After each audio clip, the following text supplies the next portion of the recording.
Walt was aware of the gap between himself and the persona he had created for public consumption. "I'm not Walt Disney," he once told a friend. "I do a lot of things Walt Disney wouldn't do. Walt Disney doesn't smoke, I smoke. Walt Disney doesn't drink, I drink." He told himself he was the same regular guy he had always been. He got his haircuts at the company barber shop, drove himself to the office every day, and carried cans of his favorite Chilean beans on trips to London or the French Riviera.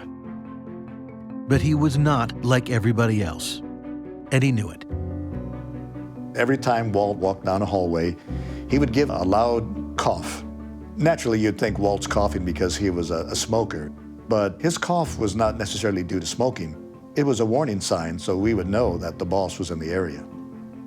In Bambi, there's a line, when man is in the forest, you know, there was danger, you have to be worried. We'd hear Walt coughing coming down the hall. And one of the guys would say, "Man is in the forest," and we'd all get ready for Walt. He walked through the door and, pins would drop. You couldn't hear anything. His personal power walked right with him. You knew you were sitting with Walt Disney. And there was no joking around. He would sit down and he'd say, "Okay, guys, what you got?" Disney's company was bigger than ever in the early 1960s, with money to burn. But Walt was as restless and driven as always, and still difficult when things were going against him. He quit speaking to his brother Roy for months during a contentious contract negotiation.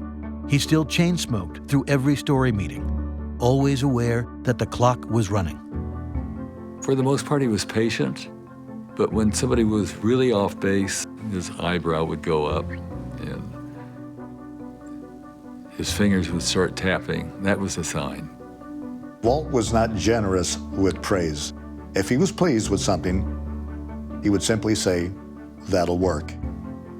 If you could get "that'll work" from Walt Disney, you knew you had done your job.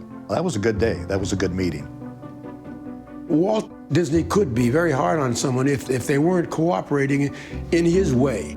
He would jump on them really very badly, because if somebody says, "Nah, this doesn't hit me, I just don't like it," he'd say, "If you can't think of a way to improve it or try to, then keep your mouth shut." Oh, he got very upset with him. I only saw him, in the 7 years that I knew him, I only saw him unload twice.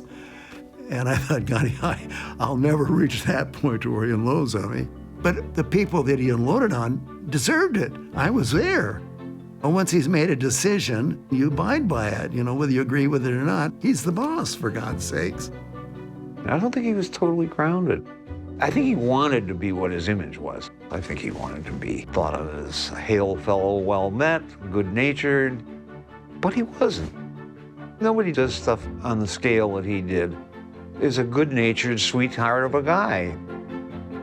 He was a hard-driving guy, and I don't think he ever resolved those conflicts.